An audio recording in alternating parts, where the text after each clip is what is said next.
country-level gender monitors across Africa on the Anglophone side.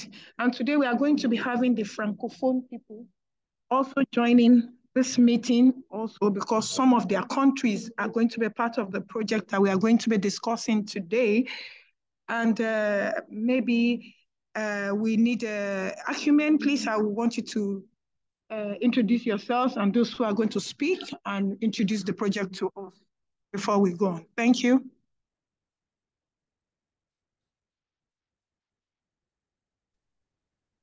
Hi all, my name is Sam Jewett. My name is Sam Jewett. I'm Acumen's ESG Insights Manager, and I am the second level support for the Green Climate Fund as an accredited entity. Our first being Lynn Rowland, who could not join us today. I've been working on the Hardest to Reach project with the Hardest to Reach team for the last year and a half now, and been supporting their gender work, their ESG work, the climate work, and again, very, very excited to speak with you all today and really deeply appreciative of your presence. I'm joined by my colleague, Joel Sam, who will also briefly introduce himself. Thanks, Sam. Thank you, everyone, for being here, sharing your time with us. This is really kind of you. Excited to tell you more about Hardest to Reach, but I've been, as a way of introduction, working with Acumen now for just over a year and a half, solely focused on the Hardest to Reach initiative, and working alongside my colleague Sam and several others of us. I'm based here in London, and yeah, really looking forward to talking to you and hearing from you about this exciting project.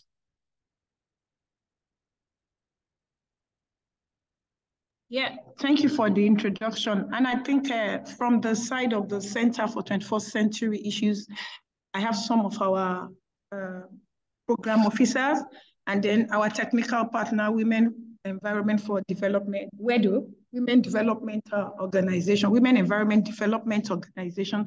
So Tara, I want you to, she's also one of the active observers to the Green Climate Fund. Tara, please kindly introduce yourself, and then C21st program officers, please introduce yourself. And this gender monitors, we have country gender monitors also. They will introduce themselves and they will tell you which of the countries they are working in. Thank you. Thank you very much, TD. Apologies, I have a weak internet connection, so I'll be staying off video. But I'm Tara Daniel. Just like TT, I serve as an alternate active observer of civil society to the Green Climate Fund.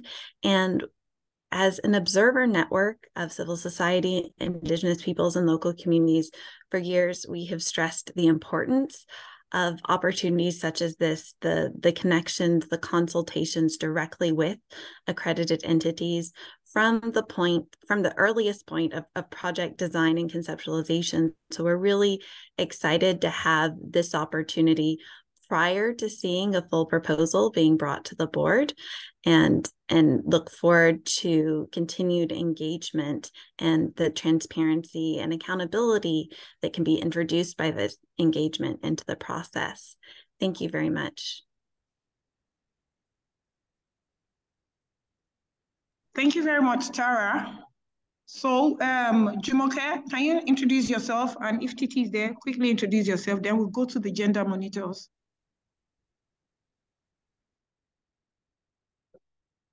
All right, good afternoon, everyone. My name is Odediji Jumoke Victoria. I am the program officer for Center for 21st Century. I'm glad to be here. Thank you.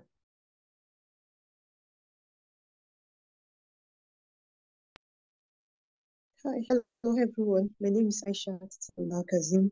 I am the program manager for the Center for 21st Century Issues. Yeah, gender monitors that are online, please kindly introduce yourself and the country that you represent.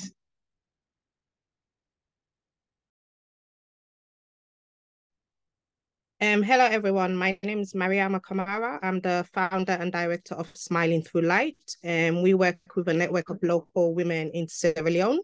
So I'm here representing Sierra Leone, and that's where our company operates.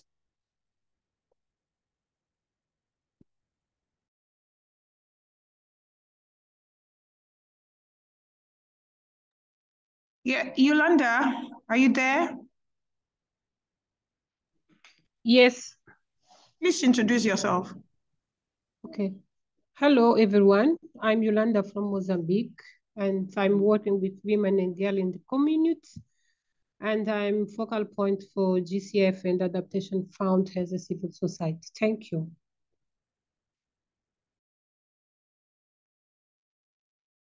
I think we have Maria. Maria?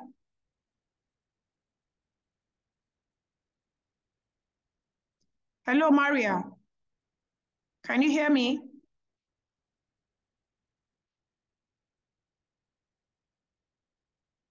I'm not sure whether she's hearing what we're saying, but I can see her online.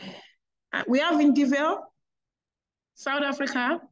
Yes. Thank you, Titi. Hello, everyone. My name is Ndivile Mukwena from Gender CC, Southern Africa, and I'm one of the GCF gender monitors for South Africa. Thank you. Pleased to be here. Maria Mathieu, please. Can you introduce yourself? I don't know why she's not talking. I can see her. Maria is from Tanzania. Yeah. Anyway, I think maybe we should just get on to the presentation by Acumen. Maybe when others come and when they are able to talk, then they can introduce themselves. Thank you so much. So we are ready for the presentation from Acumen. Well, let me briefly introduce Acumen and our experience with GCF, and then we can jump into, because I see there's an opportunity for us to tout our really fantastic work that we've been able to accomplish so far. And then we can jump into the hardest to reach project. Acumen is a 20-year-old nonprofit, actually now 22, and it has hello Colette, and it is operating all around the world. We have offices and investments in East and West Africa, India and Pakistan,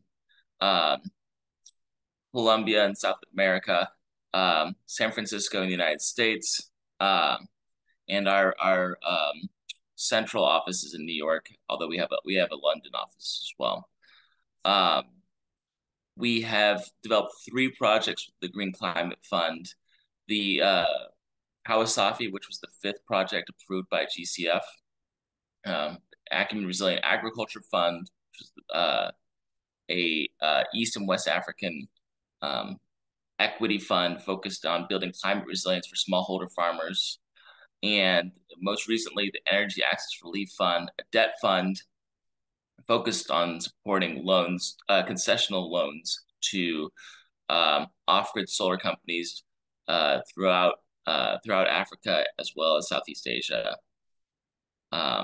Across these 3 projects, we've received about 23 plus 30 plus 30, $80 million from the Green Climate Fund, and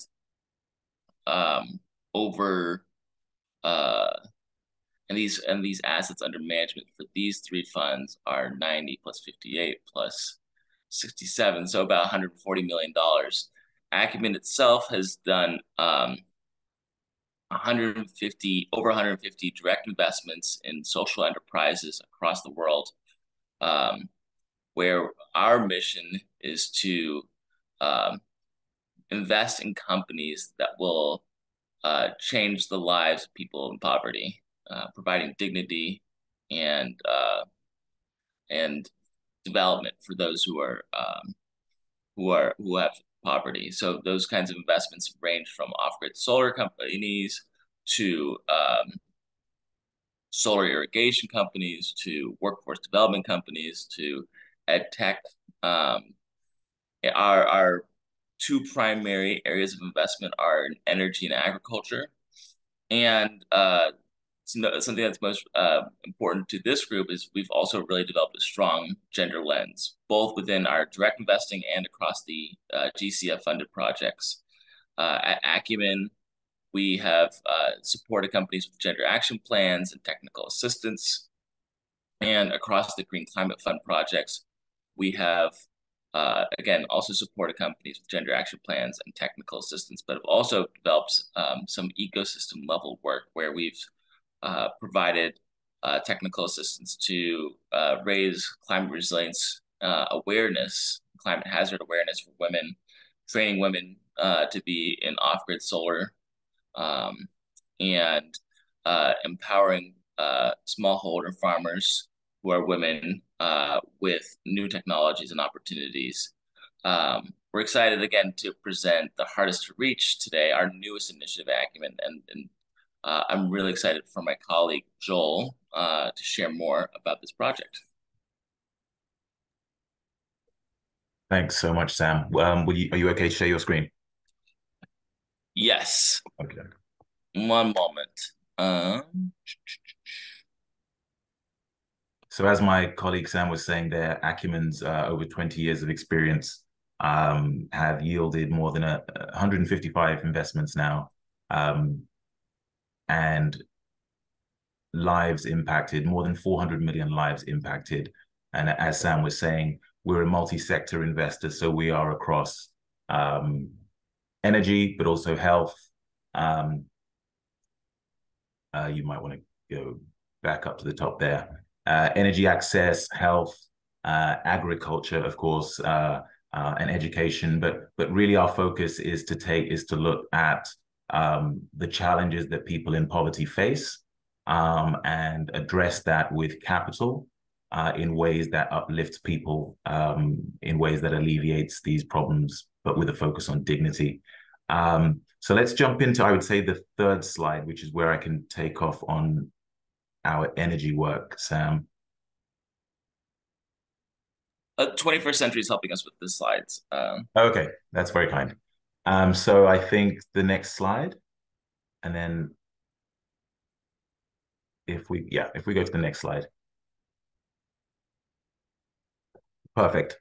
So in energy specifically, Acumen has been a champion of clean and reliable off-grid energy technologies now since, as the slide here says, since 2007, and since the very early years of these technologies. So a lot of what our investment was doing early on was focused on pioneering work, i.e., finding companies that are addressing a challenge with an unproven technology in also unproven markets, and seeing what type of capital these companies needed, as well as what type of non-financial support, so accompaniment, technical assistance, they would need to address these challenges and to grow their companies in ways that are mission aligned. So still focused on the people that are most vulnerable and least likely or most likely to be left behind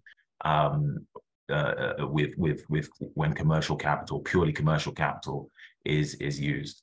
And this has been our experience. As you can see, we've built a portfolio over 3 different funds, but more than 40 companies operating in 60 countries, 223 million lives reached, and that's across all of our various initiatives. So we have some in-house initiatives such as Pioneering Energy Investment Initiative, but we also have created subsidiaries which have a commercial capital, as well as GCF capital, to help really achieve these solutions at scale. So that's a snapshot of Acumen's background in energy. And onto the next slide.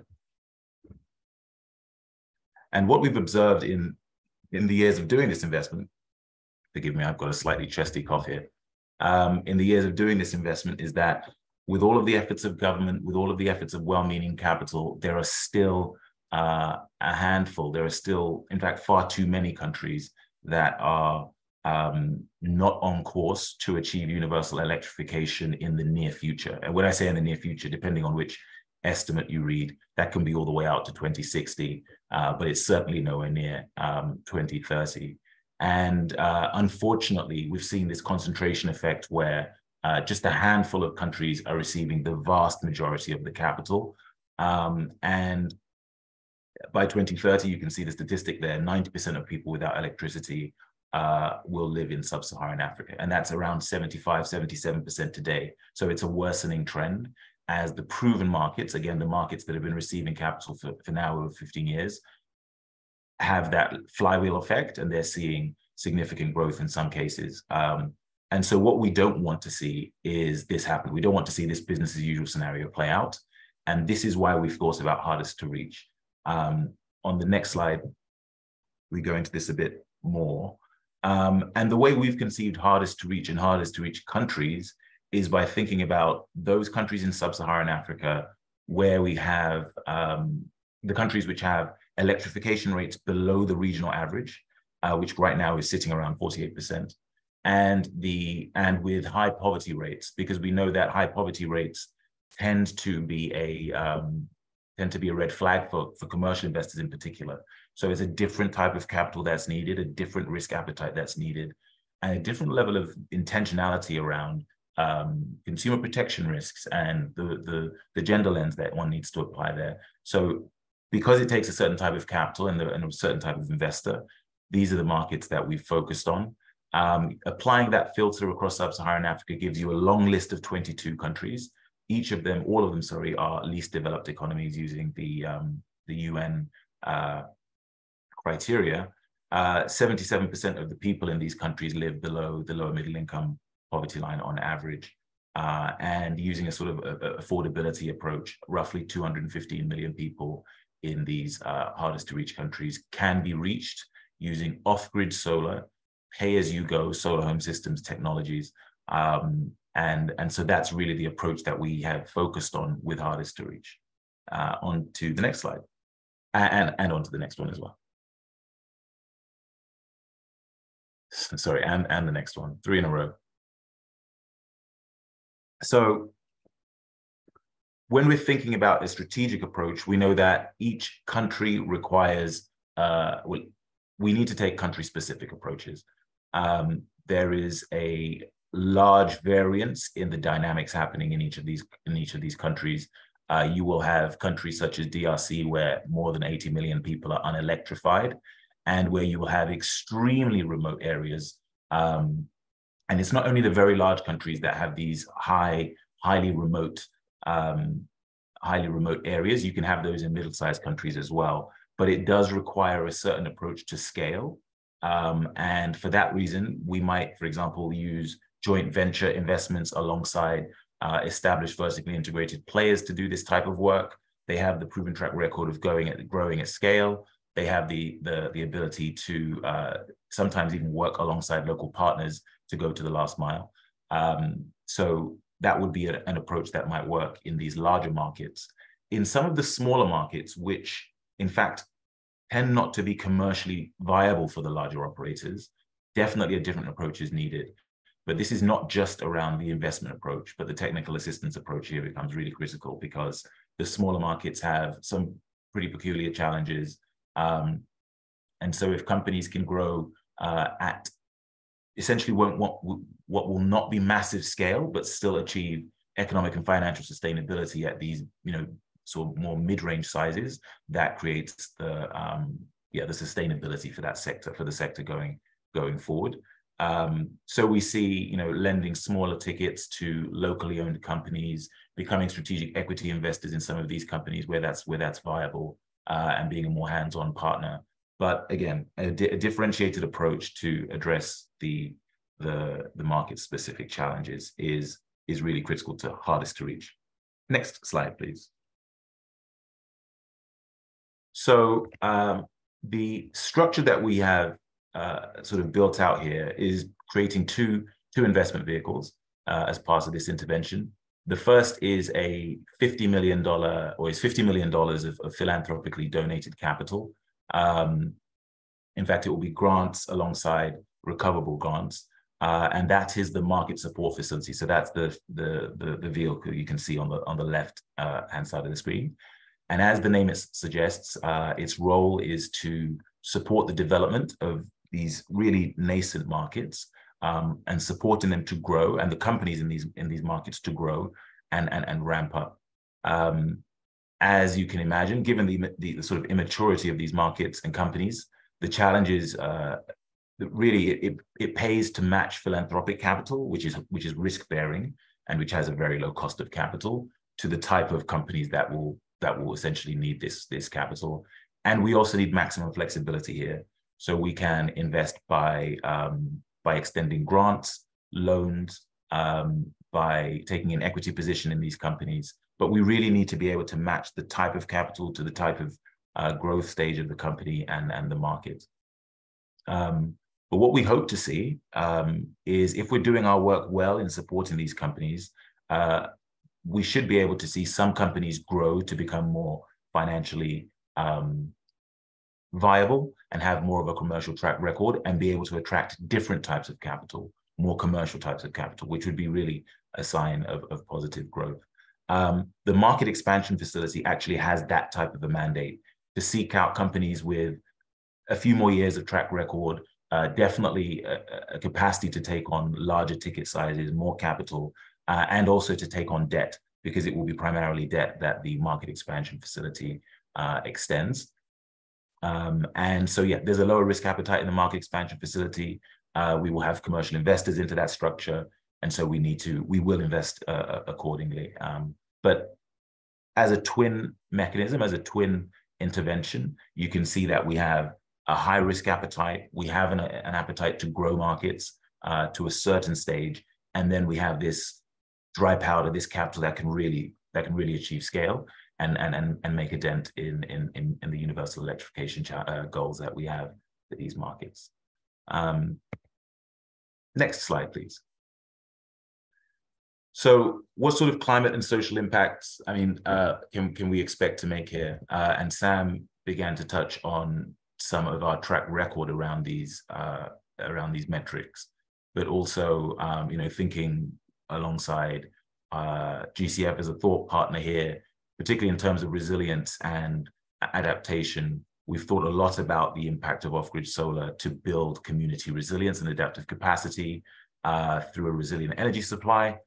We know that decentralized solar is resilient to the sort of climate event-induced dislocation or relocation that can happen, which is, comparative to utility scale or network scale infrastructure. That's definitely an advantage.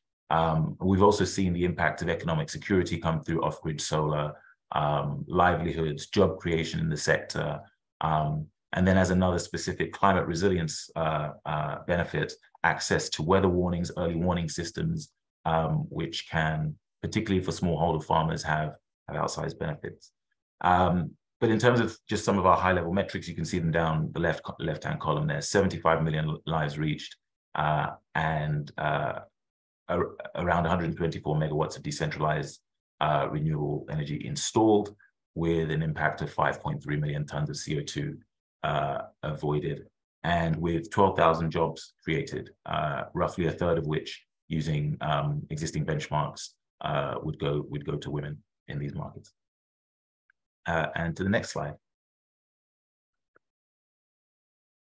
So we really understand the importance of incorporating a gender lens to our investment, and to uplifting the role of women as leaders in off-grid solar companies and as entrepreneurs, as well as employees and then as customers.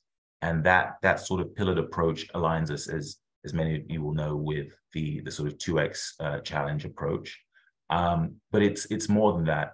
Actually, what we want to see, what we want to understand, and a lot of this comes through engagement, is the specific challenges that women face as energy consumers.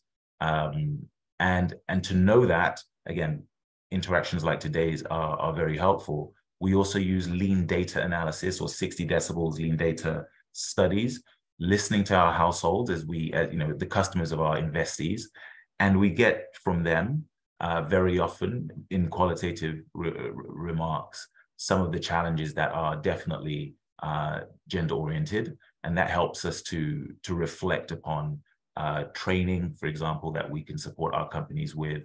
And it might be actually a different type of go-to-market strategy. So they might be using kiosks, which involve households having to travel several distances, several miles in order to get to access the product.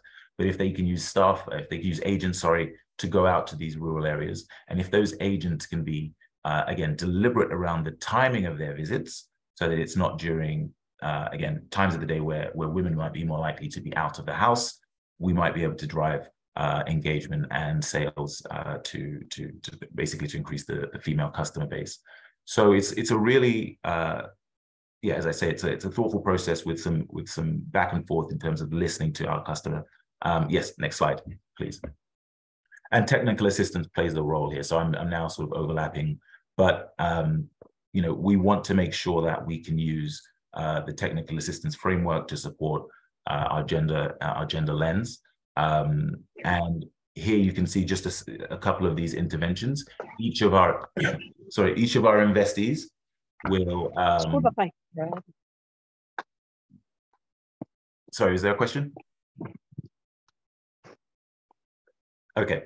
Each of our investees will complete gender questionnaires in the due diligence process. Sorry, and this will allow us to build out gender action plan. And very often, this will be something. Well, actually, it'll be stipulated that this is something that they produce in the first months of being an investee, and then this will be the guidance that we have and the sort of roadmap that we can use to track their progress along the milestones that are in the gender action plan. And we also have, you know, created a budget to be able to support companies to build out these gender action plans. We know that capacity of these particularly smaller companies in these more nascent markets can be very difficult to really get their capacity to focus in on some of these areas. So we want to support them as much as we can with that. I'm conscious of time because it's not really just about me talking. I really do want to hear from you all. Kim, I don't know if the next slide just talks a bit more about our background with GCF, and the slide after that relates to some of the partners that we've brought on board to support with hardest to reach, particularly around knowledge sharing, so that we have an ability to learn from our peers, but also share the best practice, what we're learning on in the sector, what good we're managing to drive, and how we can get our partners to do the same. Sam, I don't know if you want to round out with just briefly. You know, again, like Joel was sharing on gender, we have an ecosystem level approach where we know that supporting companies will be a very important component of this work, and supporting customers will be a very important component of this work. But it's also bringing in more, you know, first-time access energy users and you know, folks who have traditionally not been able to benefit as much from off-grid solar. And so we really are trying to learn and listen to folks from to women's organizations, to indigenous organizations, to civil society, and that work has informed so much of our gender approach. You know, where we're now including opportunities to build the climate resilience and climate awareness of women within these hardest to reach markets. We're trying to train women to be, you know, getting jobs within off-grid solar. We're trying to raise awareness of female customers of the climate resilient aspects of these products through marketing campaigns. And so we're trying to take a holistic approach to gender with this project. And we're really, really excited about learning this from you.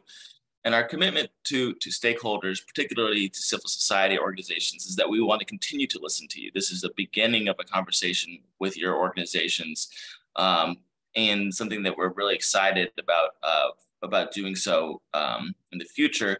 You know, Kawasaki 2, one of our other funds, has also been reaching out to civil society organizations, and we're excited to explore more about what we're learning from on gender with the Acumen Resilient Agriculture Fund, but Acumen and Hardest to Reach really wants to commit to you today and going forward, that we want to listen and learn from you. And so what we're hoping is that we'll have annual stakeholder meetings with civil society organizations and women's organizations, so that we can learn from these groups as well as share our progress. And so we hope that this is, again, the beginning of a really fruitful partnership where we can learn more from you. Thank you. Yeah, thank you very much for that presentation. And I think the platform is now open for questions. Please, if you have any questions to ask with regards to this presentation, please raise up your virtual hand so that I can give you the floor. I think I've seen some people asking questions in the inbox, but please, you can just raise up your hands. I will give you the floor so that you can voice out your questions here. I can see Maria Mathieu. Maria, can you please speak? You have the floor. Unmute yourself. Hello, Maria, are you there? Thank you, Titi. And thank you, the team that made the presentation informative. Mine is a very straightforward question, and this has been the experiences that we're facing as monitors. I'll speak on the case of Tanzania, that's where I'm based. The really difficulties of getting access to information once these projects are being financed and once they started to be implemented in our respective project areas. So what difference, or how can it be made difference, as you just stated that you're going to engage civil societies, women rights organizations such as the GCF monitors, and this is repeatedly what we have been hearing. So which commitment has been put forth to ensure that not just having these GCF monitors and other women rights organizations on this space to have this conversation, but also the women themselves and youth and other groups, specifically women in this case, will be able to access that financing, and how can they access it, and what will be the modality? How can it be transparent, and how can it be timely? What is that is in place, and how have you arranged yourself? Thank you. Thank you so much for that question. So the financing that we're expecting to do, the investing, will be directly into companies, and we hope that through these companies, women and other energy access, other folks who need energy access will be able to receive will be able to purchase these products, these off-grid solar products, solar home systems and similar kind of products. And what we want to do in terms of ensuring that women and others benefit from these projects is that these companies will be more effectively communicating the benefits and opportunities of these products to women and to others who have not traditionally benefited from these products. And so we've sought out in our gender technical assistance to support companies in better reaching out to women, both in terms of customers, but also in terms of opportunities for employment. So that's the commitment that we're really excited about making. We're also looking, to in our pipeline of potential investees, trying to find women-owned or operated businesses and trying to help companies empower their female employees so that they could have more leadership opportunities within these organizations. So that's the kind of commitments that we're hoping to make at Hardest to Reach. I hope that answers your question. And then again, on the stakeholder engagement, again, we want to have frequent touch points with CSOs and women's rights organizations, and I want to reaffirm that commitment that we're excited to make with y'all. And I would add on pipeline development specifically, we work with our partners as well, who have a track record in sourcing locally owned and women-owned businesses.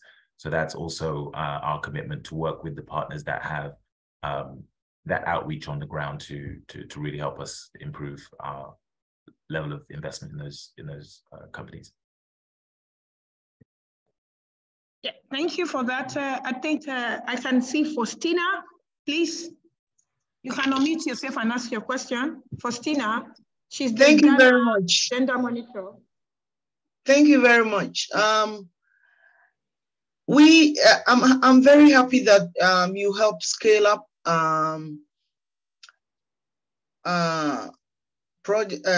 organizations or companies or with your investment. You have a section that deals with that.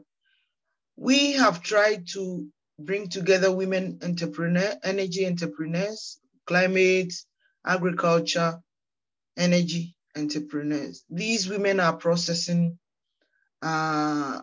food, cassava, oils, shea butter, and all that. They are also producing cook stoves, clean cook stoves. You said you've been in the energy access field. I don't know whether it's only electricity, but if you have also been in the clean cooking sector, these women are producing clean cook stoves. And both LPG cook stoves,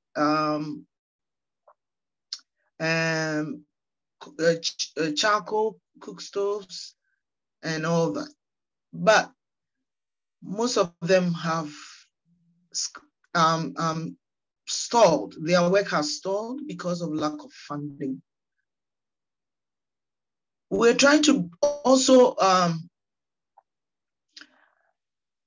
let women selling tomatoes, women traders, market women, if you like, selling traders also diversify their produce or products by also selling these solar lamps, solar lanterns. You know, women are very good at engaging in these things and also experiencing it and also sharing it to their colleagues.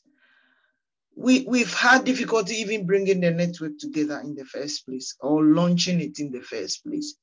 Is it possible for Acumen to help us start something and also help these women to also gain some more funds to scale up their work, the work that they do? There's a woman who is dealing with bamboo briquettes. She stopped. She doesn't have enough funds now and she can't take loans. I mean, loans, interest on loans in Ghana are very, very expensive. And this is going to be an Africa-wide thing. You know, I've got colleagues on this call, Mariama from Sierra Leone and Gilda from Mozambique, all interested in this venture. But we haven't been able to take off because of that. I wonder how Acumen will be able to help us. Thank you.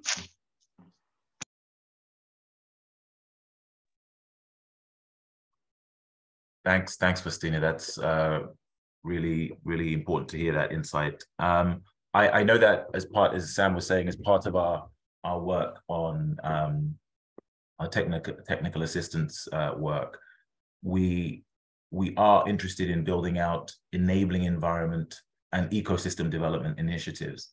So it might be a case of us, taking a seat offline and seeing if there's something that we can build out and design over a few weeks and months.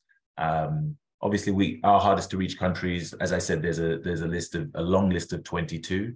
As you all know, the GCF process also requires that we receive non-objection letters from countries before we can operate in certain markets. So the long list will actually very likely be less than 22 once we get to full process of the funding proposal package. But with the relevant markets, with the relevant countries, I think it's something we can explore. So Faustina, I don't know if I can maybe take your details after this, and with your colleagues, if it's something we can discuss. Thank you. I could also share the concepts that we already have with you so that you can have a further look at it, and then we'll talk about it. Thank you. Yes, please. Thanks very much, Faustina. The other important thing to note is that GCF has been an amazing thought partner with us and has been a really, has really strong, investing background themselves. And so they've helped us create some criteria for our investments. And so, some categories of investments or financial opportunities might be limited because of the expectations of not just the Green Climate Fund, but our other investors and donors. But the one of the most important things that we want to do with this project is, you know, we're helping build out, we're helping, you know, expand these markets that haven't been expanded by private capital before. And so what we're hoping is that we learn a lot in this process. And we hope that we learn from folks like yourselves, but also from our investing and technical assistance experience. And we want to be able to share that knowledge more broadly. And so, you know, maybe we can't make investments in every kind of company. You know, for the Energy Access Relief Fund, we invested in 110 companies, but we had over 500 applications for the Energy Access Relief Fund. And I imagine that, you know, similar challenges of having so many good companies, but only so much capital and so many opportunities for ourselves means that, you know, we have a real responsibility to sharing what we're learning with the broader community. With this limited capital, we have an opportunity to make a huge impact, but we really want that impact is only as important as the amount of knowledge and learning that we can gain from it and share with partners like yourselves. Thank you. So we have somebody, Mariama, can you unmute and ask your question? Please, let's make the question very, very short because there are so many other people that want to ask questions, please. Thank you. Thank you. Hi, Sam. Hi, Joel. Thank you very much for your presentation. It's really nice to hear this. And to just back what Tara was saying, yes, it's great to have the consultations. I know you guys had one in Sierra Leone this year where members of our team actually attended. During Joel's presentation, you mentioned that only a handful of countries are receiving capital, which is business as usual. And I want to argue you that only a handful of businesses are receiving capital. You also said that the approach is locally owned and managed. And what we're seeing on the ground is that maybe 95% of all these investments are going to not locally owned or managed companies.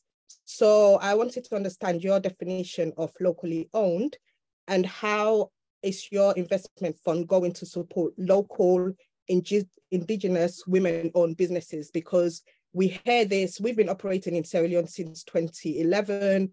We've possibly only been able to raise a handful. We joined consultations, but I just feel the talk is the same. It's still business as usual. African women entrepreneurs are not receiving funding. And I think if the vehicle is too large, possibly examples of what people like the Shine campaign have done, where they're investing smaller grants to women organizations to help them grow, is an example. Because with the 50 million, I don't think a lot of people on this call will be able to reach or meet a lot of your criteria. So my question's a lot around this local ownership approach and locally managed, because on the ground, the reality is that that's not what we're seeing. Thanks, Mariama. Yeah, that's I can't argue with any of that. That's definitely borne out in the data. So a concentration around the countries and then a concentration around the companies themselves. I think it's something like 90% of capital goes to just 10 companies. So I mean, there are a couple of dynamics at work there. The capacity of these larger companies to take more capital means that they do equity rounds of $250 million. And so the other criteria to use is what is happening at the deal volume level. But there we still see disparities. And so that's why, you know, our $50 million market support facility, which has a lot more flexibility in terms of the way it invests, has a higher risk appetite, can have that focus of having more locally owned and managed companies. And it won't just be locally owned and managed companies, just to be entirely transparent, but we will have that flexibility because of the type of capital that we have. In terms of some of the practicalities around that, so I think your question was also around definition. That is at least one founder with local citizenship. And then in terms of the practicalities around that, we're working alongside partners who have a demonstrated track record of generating locally owned deal flow. But also the other part of this is working with local government, and their knowledge of the SME landscape in the country can also be a really ready source of a good quality indigenous pipeline. So it's an all of the above approach. You know, we're present, as you know, Acumen has its offices in East and West Africa, and that proximity to our contexts also allows us to meet with entrepreneurs at conferences and other business events. So yeah, it's an all of the above approach with a real commitment to making sure we can redress some of that balance. Yeah, we'll make our contribution for sure. Thank you for responding to those questions. Yolanda, are you there? Hello, Yolanda. Yes, yes, I'm here, but I think many questions my colleagues. You see, maybe it will be a comment, because in my country, in Mozambique, the GCF is not for small civil society organization. So what happened is that this fund is only provided to international NGOs, and some of them, they have someone who does the monitoring. So in order to ensure the effective participation of all. And this is what has a gender monitor it's supposed to do. So other challenge is, for example, some NGO ask for the credential, so we don't have credential. This is other challenge, but maybe I can ask for some, how can we solve this problem? Because you see, civil society organizations are founded by donors for international donors. These organizations, they can apply for GCF project, but the government says that the civil society are not allowed to apply this. So I want to understand very well what really will be happened with civil society, national civil society, no international civil society. I'm talking about national civil society under the community. Yes, thank you.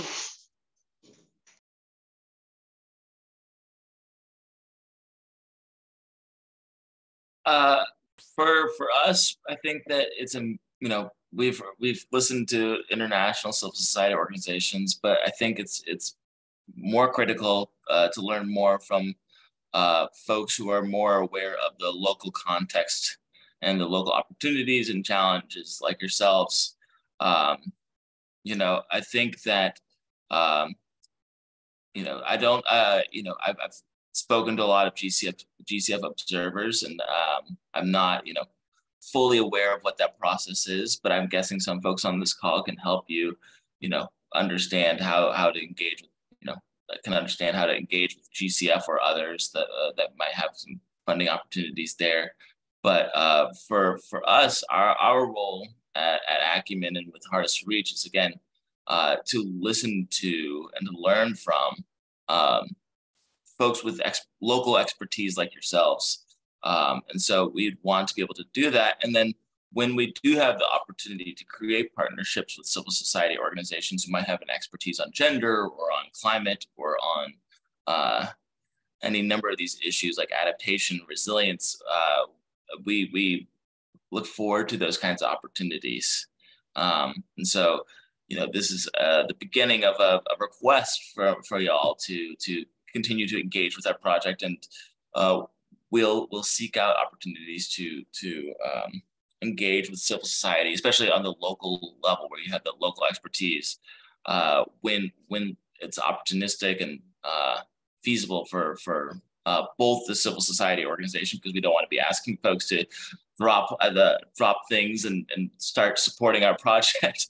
But when appropriate, we will be seeking to build and strengthen these partnerships.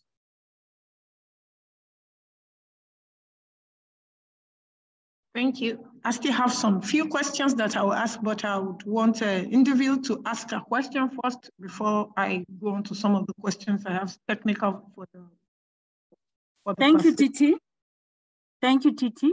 I'm partly covered by all the questions that have been asked, but just maybe to phrase my question differently, what are the possibilities that the grants can go directly to communities, through the community-based organizations?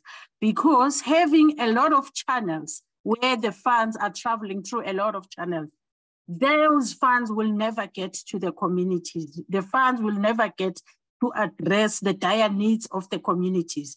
These are the vulnerable communities who are at the coalface of climate change, who are struggling to survive, to adapt, to build resilience and sustainability. When we look at the channels that are involved, the money will end up getting in the pockets of people who are profit-driven rather than human development. So yeah, that is my question in a nutshell. Thank you so much. Can I ask a question for you, actually? I was just wondering, so this is an investment project where we are investing in companies who are providing, who are selling off-grid solar products at a low rate so that people with low income can afford them. Do you think, from our studies and from our research, including listening to people in communities who said that this is one of their most pressing needs is electrification, that's what we've heard from folks from our research and from speaking to people on the ground. I'm curious, does that meet the kind of needs that you've heard about? Because that's how we're trying to channel our funds, is to get into electrification for local communities and for people who have not had access to electricity before. Would that be something that you would consider to be something you've heard from others about a need in your community? Yes, absolutely, absolutely. Well, that's terrific. That's how we're channeling our funds. That's exactly what we're trying to do. Is we're trying to get electrification done with what we've known to do, and this is where our area of expertise has been traditionally, is in finding the right kind of companies that can support communities with access to electricity. And oftentimes the goal is, we said we're going to reach 75 million people with this project. The goal is that most of these people, like a vast majority of these people, will be accessing electricity for the first time. So that's the pressing need that we are, that's our North Star. That's what we're pushing for. That's what we care most about.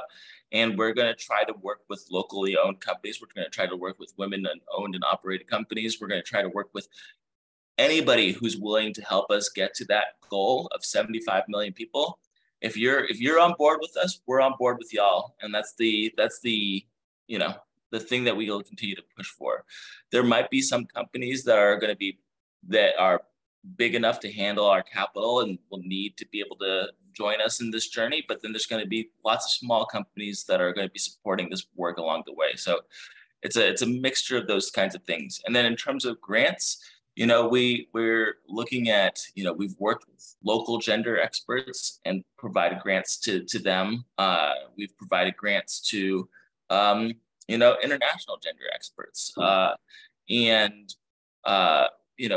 working with a wide variety of folks, but I think that your comment about making sure that some of that these funds, when we're looking to disperse, we have to look with the local lens, is absolutely heard. That's something that we truly care about, and we're going to be continuing to look for local expertise because we're using these grants to provide expertise to our companies as well as to these communities that we're working with. So we'll be looking for people who have that local expertise. And we really, really appreciate the fact that, you have that you and the folks on this call have a real sense and understanding of what people need. And we're really grateful to hear that, you know, the problem that we're trying to solve is something that y'all care about too. So we're excited about this partnership. Yeah, just to add that there are women groups locally who started a savings club so that they can be able to buy each other, you know, solar panels so that they can have access to electricity. And they don't just only want to have the solar panels, but they also want the skills that goes with it. So, you know, capacity building, technical training, that's what the communities need. Thank you so much. Yeah, and that's exactly part of our technical assistance projects. We want to train women to be part of the off-grid solar solution. We're, you know, if the solution is only driven by men, then we're only coming up with half of the solution. You know, we need to have women participating and leading in this. You know, our managing director of this project is a amazing female investor, and our, you know, Acumen's management team is almost entirely women, and you know, we're hoping that that's you know, from the top of this project to everybody in between, that women are engaged and participating, and we want to bring in more women, as you said, with training and ensuring that women have the expertise to be part of off-grid solar. Yeah, thank you very much, everybody, for those questions. Before we close, I think I have a few questions that I want to pose to you. First of all, based on some of the analysis I've done on the annual performance reviews, and I remember that I did assess the APR submitted by Araf project, which is also been implemented by Acumen. One thing we notice is that for multi-country projects, these accredited entities are not able to roll out projects simultaneously in these countries. For instance, now, if we have 20 countries, do we have to wait for 10 years before it reaches some of these countries? We really need you to, we want to know what you need to do to make sure that some of this implementation are activated almost simultaneously in these countries, because these are some of the problems we've had with multi-country projects. So some people would have started 2 years ago, while some people are yet to start. And then it is recorded for those countries as GCF finance is getting down to them. That is one question. Yeah, I see that you are using different kinds of financial mechanisms, like equity, joint venture, and things like that. I'm wondering that what is the level of equity we are looking at if we actually really are to invest? Because I hear some of our women here says that we have local women who need these funds. And some of the funds that some of these local women may need to upskill some of their SME business, micro small businesses, it could be as small as $10,000, $20,000. And I'm looking at Acumen, looking for big companies that has appetite for big financing.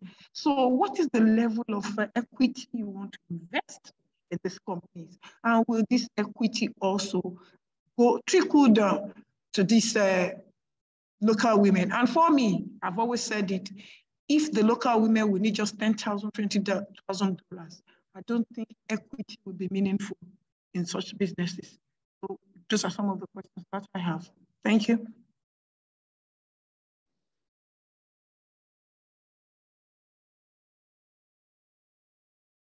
Thanks. There were a couple of questions there. I think Sam and I can probably split along the lines of the APRs and ARAF and then the sort of investment approach. But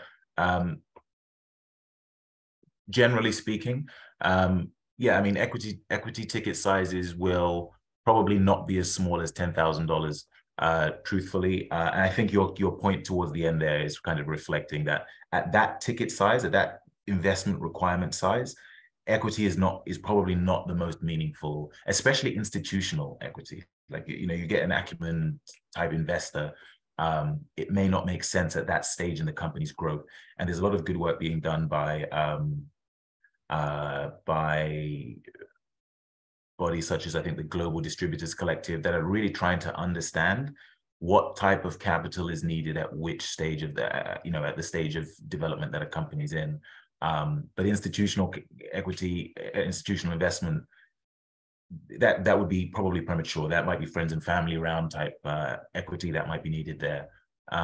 So what we are trying to bring to bear here is our expertise around investing in early stage companies.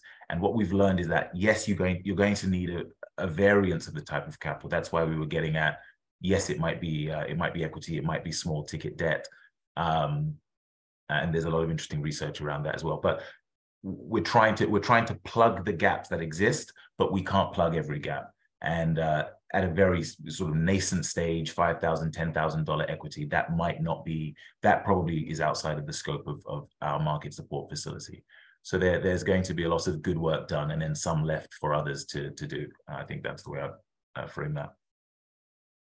Yeah, I think the direct investing is probably not going to be at that level, but again, like we said, we want to bring in folks to continue. Like, we want to learn from a variety of folks, and we want to listen to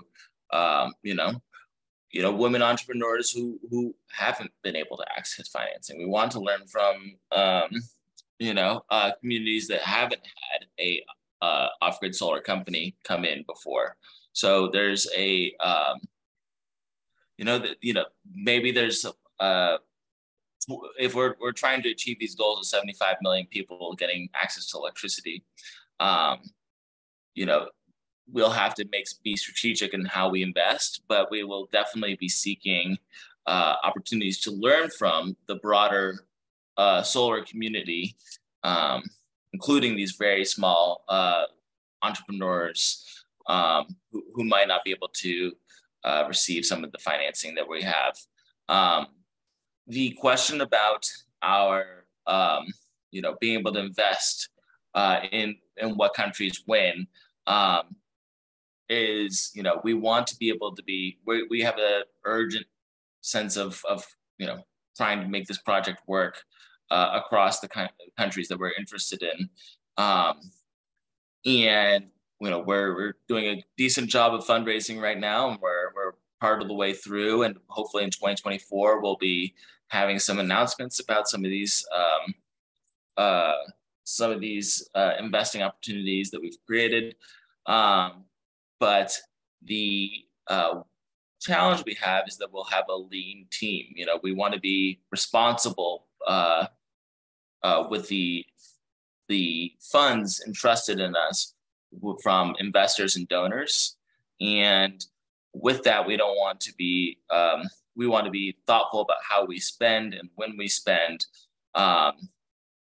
because we don't want to make a poor investing decision with money that has been entrusted to us to make this impact.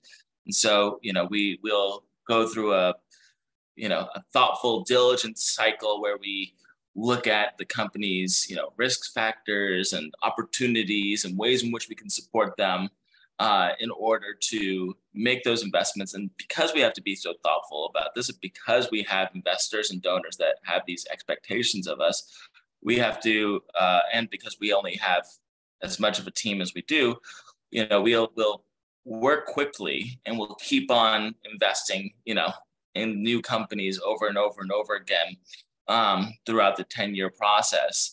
But, I don't think our investing activity ends until year 7 or 8.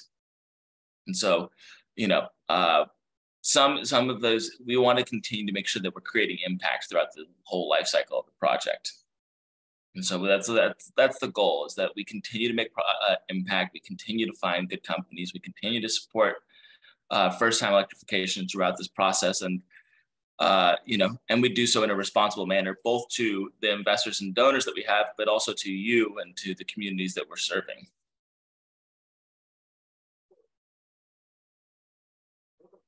Yeah, thank you very much. One more question. I was wondering, from all the financial mechanism you are using, are you considering using project finance? Are you going to be financing projects? on this Hard to Reach project. And then two, the gender action plans for the portfolio companies. We've seen under the GCF that a lot of these gender action plans are not made available, even on the GCF website. And then it may be very difficult at times when funds start devolving to actually monitor how the gender action plans are being implemented and what are the gender action plans at the level of the portfolio companies. So it's very important that we know your attitude towards this. And would you be able to share some of this gender action plans as at when they break? And then these are some of the things we'll be monitoring as the work goes on. So I really just want to hear your opinion about some of these things. And would you consider project financing as part of those mechanisms that you use the funds for? Thank you. Yeah, thank you so much for the question. On project financing, unfortunately, we're limited by the Green Climate Fund and other investors as to what we can do. We have like certain things that we're allowed to do because of our accreditation status. And so that is a difficult one, particularly because if we do project financing, we'd have to create these really strenuous legal agreements for both for Acumen and for the project that gets financed. And that's been difficult for us. So that has not been thought of as a part of the project, but some of this technical assistance is nearly project oriented, like the gender trainings, the ecosystem awareness for women about OGS products and climate resilience. And then it's important to note that on the gender action plans, our gender action plan will be publicly available as part of the GCF suite of documents. So that will be something that you can monitor.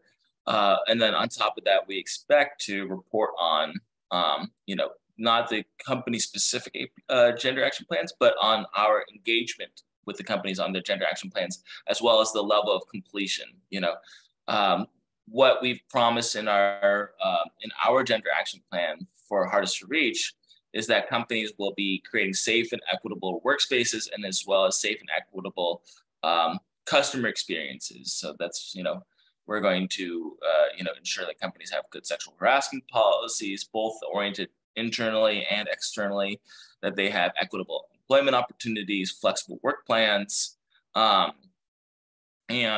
if companies want to go beyond that in their gender action plans, we have technical assistance to support them, whether that's focusing on customers or ecosystem level questions, or again, getting people into senior management. Again, trying to get more local and women-led expertise in our companies. And I think there's a lot of companies that are interested in that kind of thing. So what we can promise is that within our APRs that we will share, we've oriented, we've helped develop, X amount of gender action plans, and this is the level of completion they're at. And then, if you want to ask us more specific questions about how are gender action plans going in Sierra Leone or Chad or Mozambique, we're more than happy to have offline kind of conversations about what does that look like for us, and what are the challenges and opportunities, and where can we learn from your expertise about those kinds of questions. Thank you very much. We appreciate you for this stakeholders meeting. And I want to ask from my colleagues, do we still have any more questions before we close this meeting? I did see a gender DDQ question, and I'd be happy to just really briefly touch on that in the chat. So in gender due diligence, we'll ask companies about,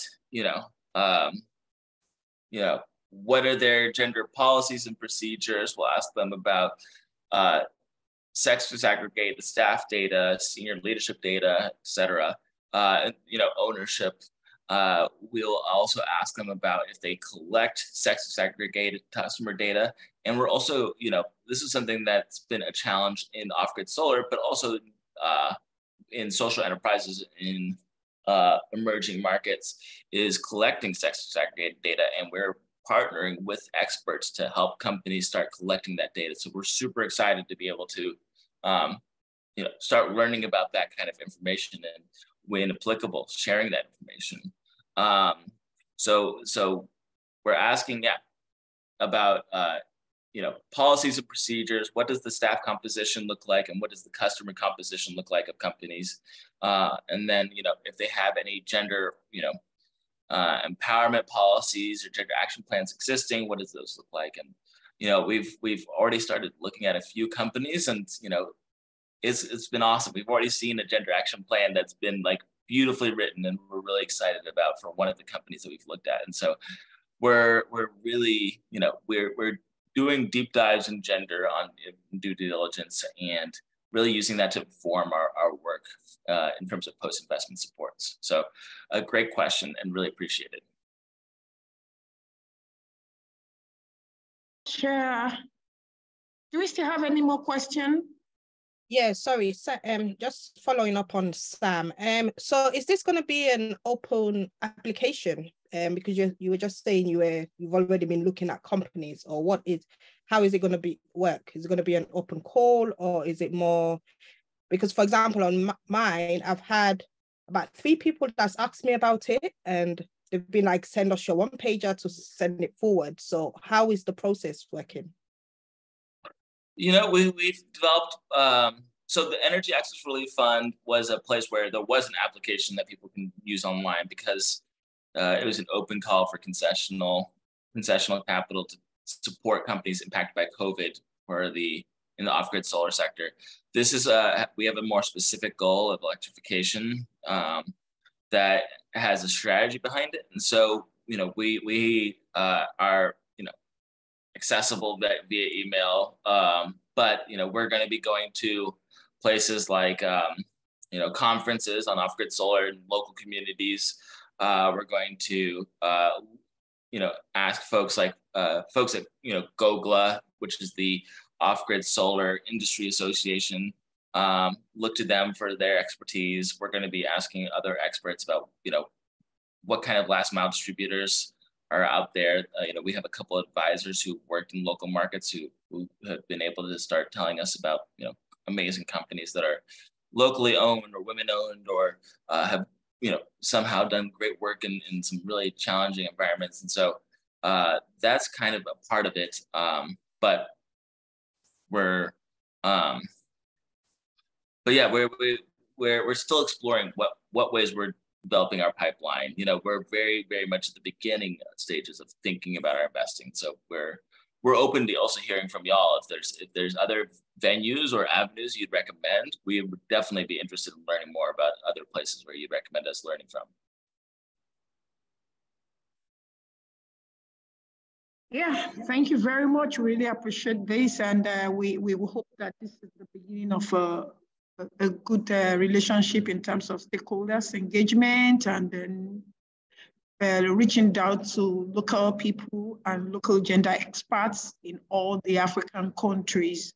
So we'll keep in touch with you, and if you have more questions, we'll send to you.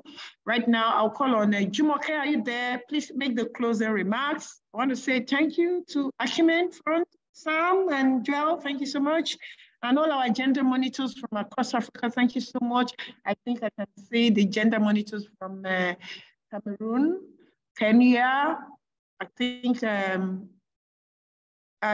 can see another of our gender monitors from Mozambique, with Sierra Leone, Ghana, Gabon, and a host of them. So thank you very much for attending this meeting, and let us continue to engage.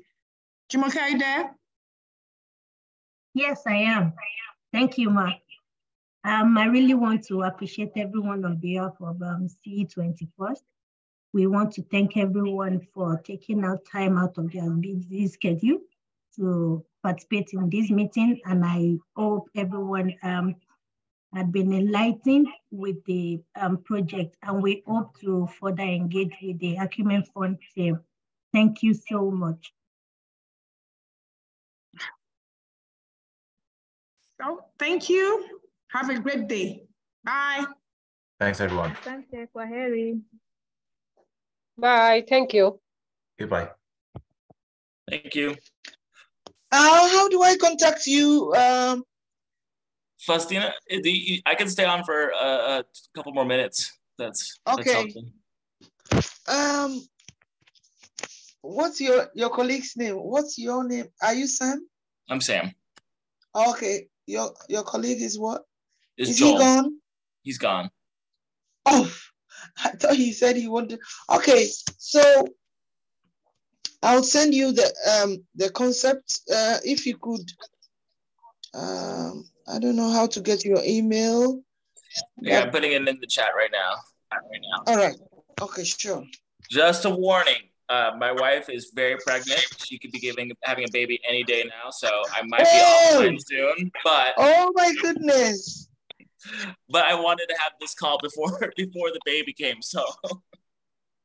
Oh my goodness! Yeah. That's good. Okay, so I'll copy it down quickly, and then.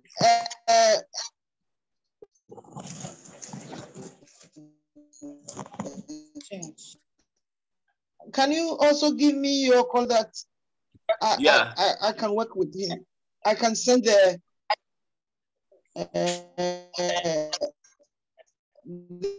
we have a concept already, and then I'll send it to him and you. Okay, great. Thank you so much. So, thank you. Have a wonderful day, y'all. Thank you so much again. Bye. Thank you very much. Bye. Permission. Bye. Mariama. How are you and the baby? Mariama. Are you gone? Mariama is gone. Oh, okay. Bye. We can talk on the platform later. We'll all continue to discuss the platform.